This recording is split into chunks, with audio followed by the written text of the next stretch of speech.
10वां अध्याय लौकिक तथा पारलौकिक भोगों की असारता का निरूपण। भगवान श्री कृष्ण कहते हैं, प्यारे उद्धव, साधक को चाहिए कि सब तरह से मेरी शरण में रहकर मेरे द्वारा उपदिष्ट अपने धर्मों का सावधानी से पालन करे।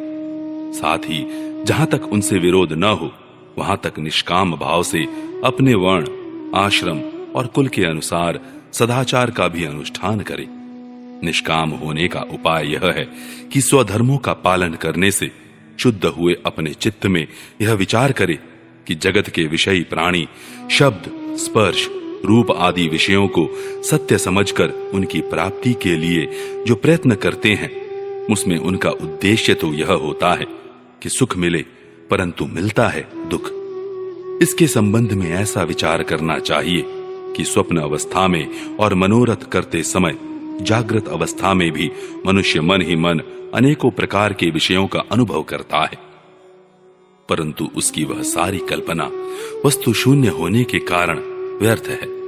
वैसे ही इंद्रियों के द्वारा होने वाली भेद बुद्धि भी व्यर्थ ही है, क्योंकि यह भी इंद्रियजन्य और नाना वस्तु विषयक होने के कारण पूर्ववत असत्य ही है।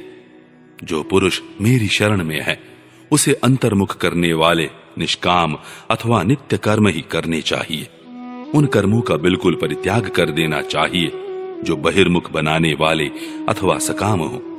जब आत्मज्ञान की उत्कट इच्छा जाग उठे तब तो कर्म संबंधी विधि विधानों का भी आदर नहीं करना चाहिए। अहिंसा आदि यमों का तो आदर पूर्वक सेवन करना चाहिए, परंतु शौच आदि नियमों का पालन शक्ति के अनुसार और आत्मज्ञान के विरोधी न होने पर ही करना चाहिए।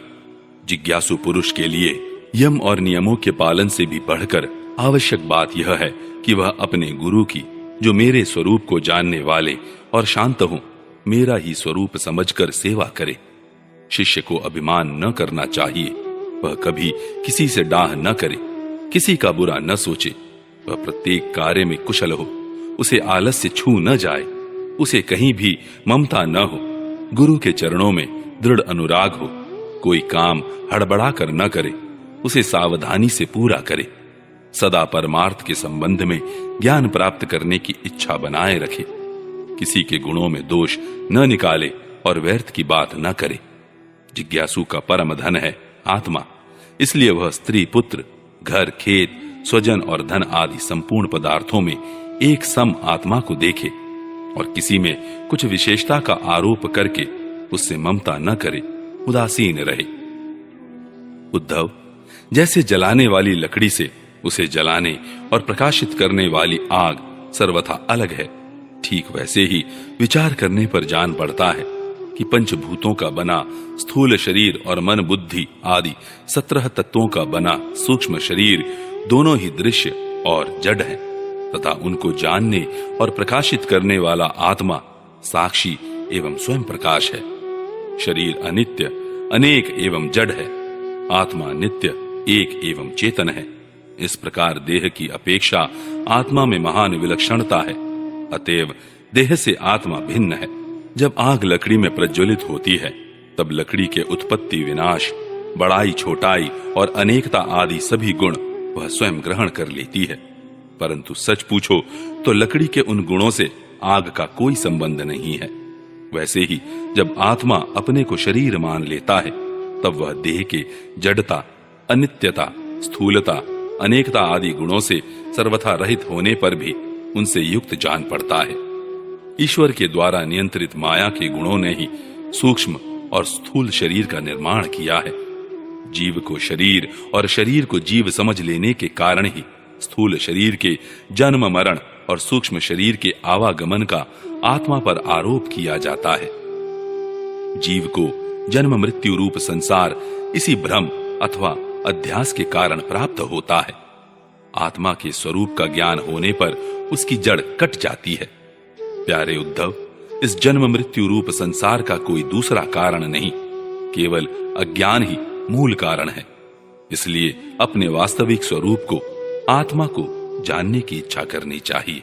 अपना यह वास्तविक स्वरूप समस्त प्रकृति और प्राकृत जगत से अतीत, द्वैत की गंध से रहित एवं अपने आप में ही स्थित है। उसका और कोई आधार नहीं है। उसे जानकर धीरे धीरे स्थूल शरीर, सूक्ष्म शरीर आदि में जो सत्यत्व बुद्धि हो रही है, उसे क्रमशः मिटा देना चाहिए। विद्या रूप अग्नि की उत्पत्ति के लिए आचार्य और शिष्य तो नीचे ऊपर की अरणियां हैं तथा उपदेश मंथन काष्ठ है। इनसे जो ज्ञानाग्नि प्रज्वलित होती है वह विलक्षण सुख देने वाली है। इस यज्ञ में बुद्धिमान शिष्य सद्गुरु के द्वारा जो अत्यंत विशुद्ध ज्ञान प्राप्त करता है, वह गुणों से बनी हुई विषयों की माया को भस्म कर देता है।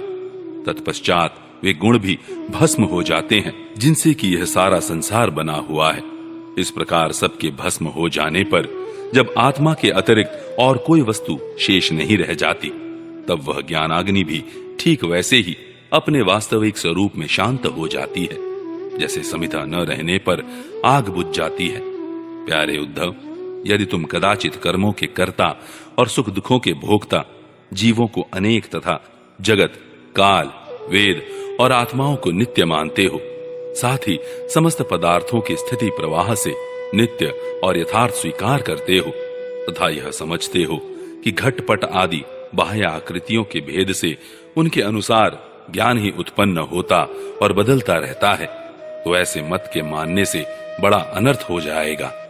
यदि कदाचित ऐसा स्वीकार भी कर लिया जाए तो देह और संवत्सर आदि कालावयवों के संबंध से होने वाली जीवों की जन्म मरण आदि अवस्थाएं भी नित्य होने के कारण दूर न हो सकेंगी, क्योंकि तुम देहादि पदार्थ और काल की नित्यता स्वीकार करते हो। इसके सिवा यहां भी कर्मों का कर्ता तथा सुख दुख का भोगता जीव परतंत्र ही दिखाई देता है। यदि वह स्वतंत्र हो तो दुख का फल क्यों भोगना चाहेगा? इस प्रकार सुख भोग की समस्या उलझ जाने पर भी दुख भोग की समस्या तो उलझी ही रहेगी।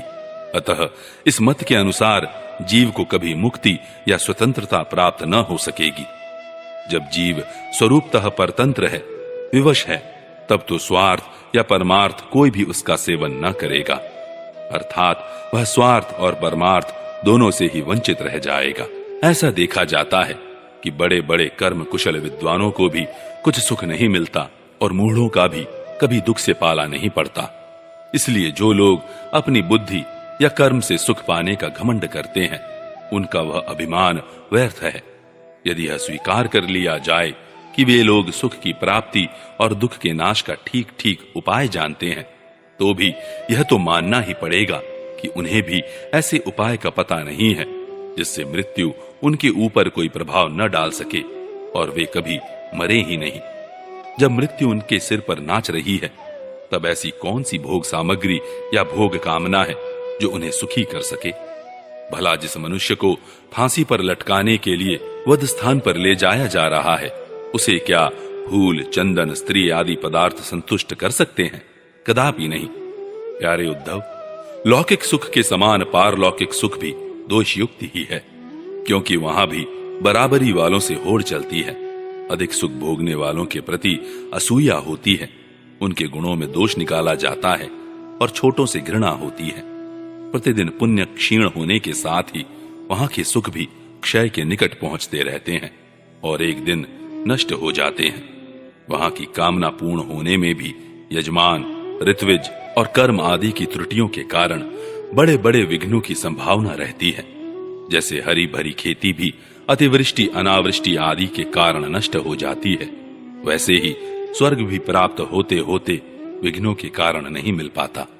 यदि यज्ञ यागादि धर्म बिना किसी विघ्न के पूरा हो जाए, तो उसके द्वारा जो स्वर्गादि लोक मिलते हैं, उनकी प्राप्ति का प्रकार मैं बतलाता हूं, सुनो। यज्ञ करने वाला पुरुष यज्ञों के द्वारा देवताओं की आराधना करके स्वर्ग में जाता है और वहां अपने पुण्य कर्मों के द्वारा उपार्जित दिव्य भोगों को देवताओं के समान भोगता है। उसे उसके पुण्यों के अनुसार एक चमकीला विमान मिलता है और वह उस पर सवार होकर सुर सुंदरियों के साथ विहार करता है। गंधर्वगण उसके गुणों का गान करते हैं और उसके रूप लावण्य को देखकर दूसरों का मन लुभा जाता है।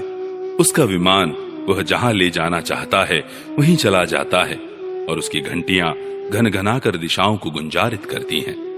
वह अप्सराओं के साथ नंदनवन आदि देवताओं की विहार स्थलियों में क्रीड़ाएं करते करते इतना बेसुद्ध हो जाता है कि उसे इस बात का पता ही नहीं चलता कि अब मेरे पुण्य समाप्त हो जाएंगे और मैं यहां से ढकेल दिया जाऊंगा।